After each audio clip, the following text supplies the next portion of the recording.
করছি উত্তর কলকাতা থেকে। কোন গল্প?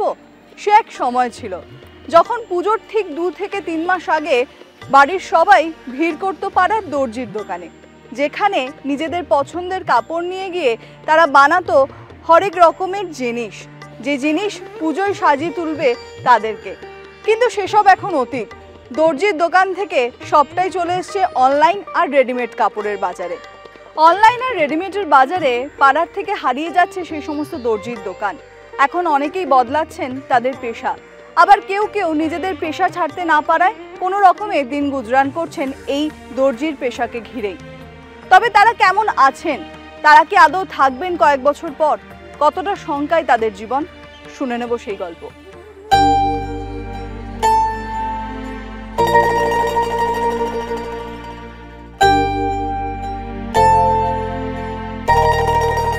উত্তর কলকাতার পাইকপাড়ার অঞ্চলের এক পুরনো গলিতে আমি এই মুহূর্তে। এই যে মানুষটিকে দেখছেন, একটা সময় তিনি এই এলাকার অত্যন্ত চেনা একজন দর্জি ছিলেন।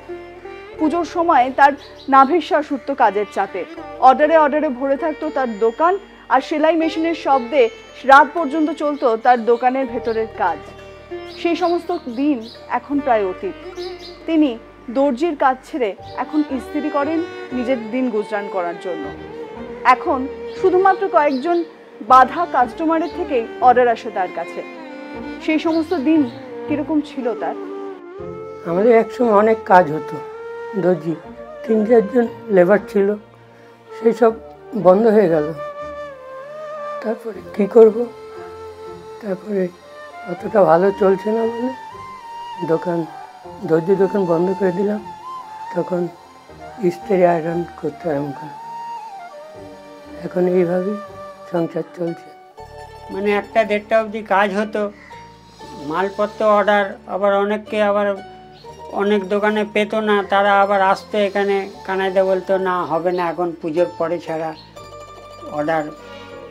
মানে 2-3 জন দর্জি থাকতো, আবার পুজোর সময় এক্সট্রা দর্জি নিয়ে কাজ করানো হতো। ছেলেরা এখন সব রেডিমেড কিনছে, হ্যাঁ, অর্ডার দিয়ে বানাচ্ছে না, একদম দোকানে যাচ্ছে, পছন্দ মতন জিনিস পাচ্ছে, কিনে নিয়ে চলে যাচ্ছে। প্যান্ট থেকে আরম্ভ করে জামা সব কিছু, পাঞ্জাবি সবই। দোকানও বেড়ে গেছে, পাঞ্জাবির দোকান, প্যান্টের দোকান, শার্টের দোকান, সব এই কি মলে চলে যাচ্ছে সব। কিন্তু ফিটিংস তো অনেকের হয়, অনেকের হয় না। এখনও আমরা জামা কাপড় ওই কানাইদার থেকে বানিয়েই পরি। কেনা জামা আমাদের অতটা পছন্দ হয় না বা ফিটিংস হয় না, এখনও কানাইদাই বানিয়ে দেয়।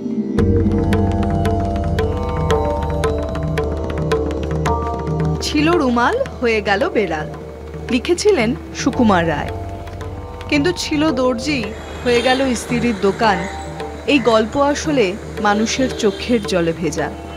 আর যেসব দর্জির দোকান এখনো কোনো মতে টিকে আছে, কিভাবে চলছে তাদের দিন? हमारा 3 मशीन है, 2 आदमी है। अभी आप देख सकते हैं। और अभी पूजा कितना दिन है, मुश्किल से 15-20 रोज होगा। अभी भी काम वैसा काम नहीं है जैसा काम होना चाहिए था। पुराना दिन तो बहुत अच्छा था, बहुत अच्छा था। मैंने उसका हम बयान नहीं कर पा रहे। 35-40 बरस में ये 2-3 बरस से एकदम डूबते जा रहा है।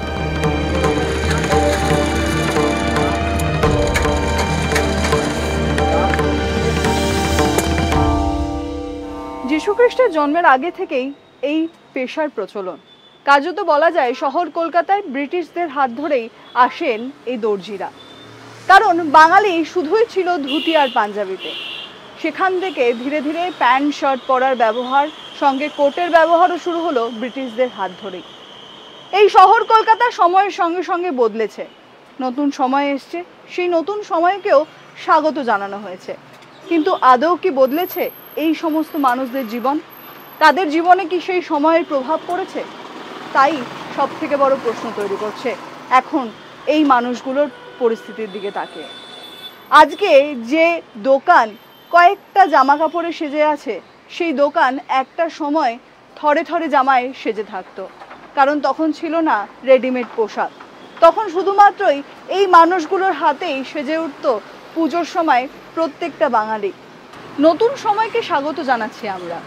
শহর কলকাতাও বদলাচ্ছে সেই কালের নিয়মে, কিন্তু এই দর্জিদের জীবন তা কি বদলাচ্ছে এই নতুন সময়ে? তাদের জীবনে কি আলো ফুটছে এই নতুন শহর কলকাতাকে ঘিরে? অর্ডার আসে, হ্যাঁ, এখনো অল্প স্বল্প কিছু অর্ডার আসে, বিশেষ করে এই পুজোর সময়টায়।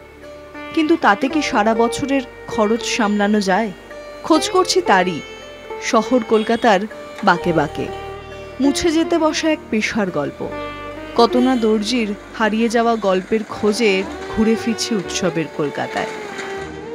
কলকাতার দর্জিরা যেরকম কাজ হারাচ্ছেন, ঠিক সেরকমই বাইরে থেকে যারা এই পুজোর সময় শুধুমাত্র কলকাতায় আসতেন কাজ করতে এবং একাধিক এই দর্জির দোকানে তাদের এই সাময়িক কাজের জন্য অনেকটা টাকা রোজগার করে বাড়ি নিয়ে যেতেন, তাদের কিন্তু একেবারেই দিন শেষ। কারণ তাদের আর প্রয়োজন পড়ে না এই কলকাতার দোকানগুলিতে, কারণ কাজের প্রয়োজনীয়তা এতটাই কমেছে যে সেই সমস্ত মানুষগুলোকে আর ডেকে এনে আলাদা করে কাজ দেওয়ার মতন সংস্থান নেই এই সমস্ত দোকানের মালিকদের।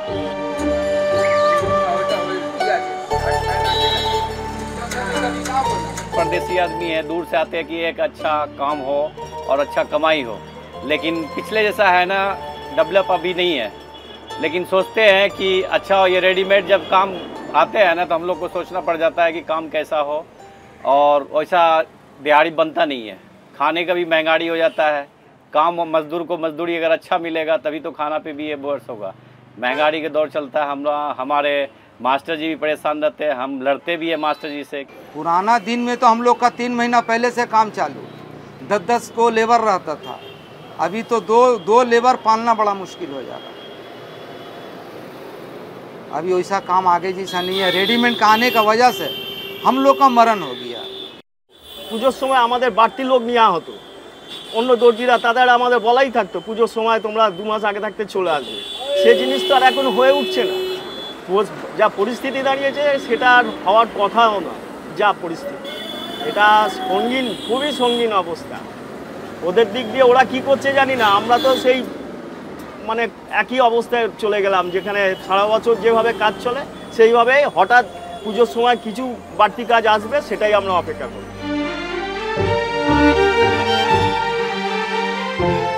পুজো, এই জন্যেই অপেক্ষা সারা বছর। কিন্তু ঠাকুর থাকবে কতক্ষণ? তারপর তো আবার সেই বিসর্জনের কাহিনী। কোথায় শেষ হবে এর? সারা রাত ধরে ভোর থেকে কাজ হতো, এত অর্ডার আমরা পেরে উঠতে পারতাম না। কাস্টমারকে ডেট ফেল করে যেতাম, ডেট দিয়েও ডেট ফেল করতাম। আর সে আরও অনেক কারিগর, অনেক মাস্টার, তারা আমাদের সাথে একসাথে হয়ে কাজ করতো। সেটার দিন মানে সে স্বপ্নের দিনগুলো হয়ে গেছে। হ্যাঁ, সে 2 মাস ধরে কাজ হতো পুজোর কাজ, সেদিন তো আর নেই। সারা বছর ঢুকছে, এই পুজোর সময়টাই আমরা কোনো রকমের কাটিয়ে উঠি, একটু হলেও ব্যবসা হয়। এছাড়া সারা বছর সত্যি খুব করুণ অবস্থা থাকে। অনলাইন এবং রেডিমেডের দৌড়াতে আমাদের অবস্থা খুবই সঙ্গীন, খুবই সঙ্গীন।